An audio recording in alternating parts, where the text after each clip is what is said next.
Elizabeth Wilson and her family didn't know they were living in a dangerous home. But when she put her house on the market, the buyer requested a radon inspection.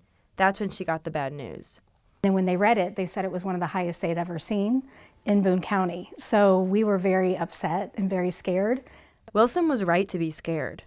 13% of lung cancer death is actually from radon. So that's a huge number. Radon is a radioactive gas that comes from the breakdown of uranium in the soil. But without testing, it's impossible to know it's there. Because you can't see it and you can't smell it and you can't really know that you have it without special testing equipment. About 32% of buildings in Missouri test high for radon. The problem is less than 1% of the state's buildings ever get tested. There is no state law requiring testing or disclosure when you sell a home. Sherry Radman, a Columbia realtor, explains. Missouri is a non-disclosure state, so we really do not have to have, a seller does not have to fill out a seller's disclosure. According to Radman, her agency suggests the seller to be transparent with the buyer about radon, but the seller can legally choose not to be. One of the questions is, have you ever tested your home for radon? And if you have, you need to be honest and disclose that. Without legal obligation to be transparent, Goldschmidt said that disclosure forms can let sellers hide what they know about their home. I'm not a big fan of how that's written because that allows someone to say, well, I'm not going to test it. I'll just mark that I didn't test it.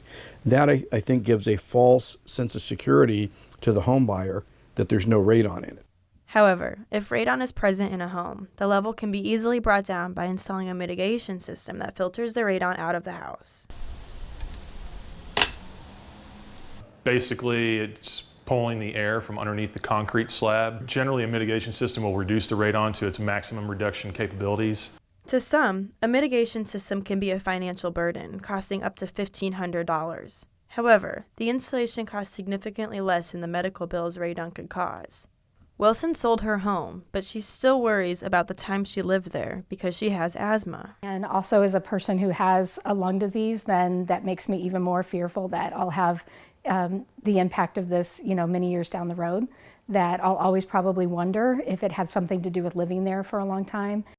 The effect of radon doesn't show up until years after exposure. Without awareness and testing, homeowners may not know the threat until it's too late.